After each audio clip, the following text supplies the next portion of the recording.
Nigel Farage is the former head of the UK Independence Party. He helped lead the Brexit campaign. He's been a long time, a pretty vehement supporter of President Trump, one of the very few on the island in which he lives. He joins us tonight. Nigel, thanks for coming on.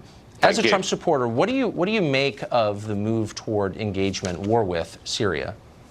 Well, just think about what's happened over the course of the last 15 years or so. Iraq, we went in, we tried to get rid of the Arab nationalist dictator. We succeeded. What was the result? Hundreds of thousands of death and chaos. Libya, the same. We go in, we get rid of an Arab nationalist leader that we don't like, and we open the door for ISIS and, of course, the crisis we've seen coming over the Mediterranean to Europe. So our track record of intervening because morally we think we should, without a proper strategy, without working out a long-term plan, is bad. And let's just look at this. A week ago, the president said American troops would pull out of Syria. Tonight, we appear to be on the verge of perhaps quite large-scale military action, and not just with America, France and Britain joining too. Do we have a plan? Can you imagine if the scale of the strikes was such that Assad got toppled? Do we actually think that would make Syria safer and better? You know, whatever we think of Assad and the support that he's had from the Russians, they have just beaten ISIS militarily in the field. So there are some big issues here where we have similar interests.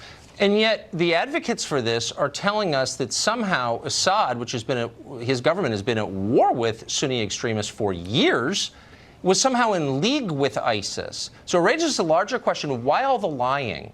What is this really about? I'm honestly confused. But I know lying when I see it, and it's going on now in a large scale.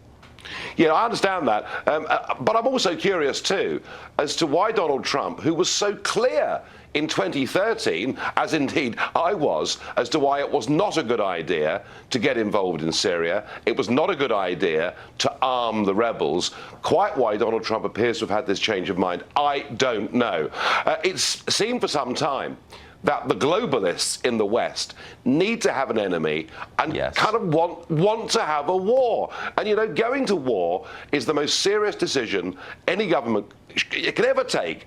This should not be done without clear strategy. And I'll give a warning to all the politicians here in Britain and many of those in America.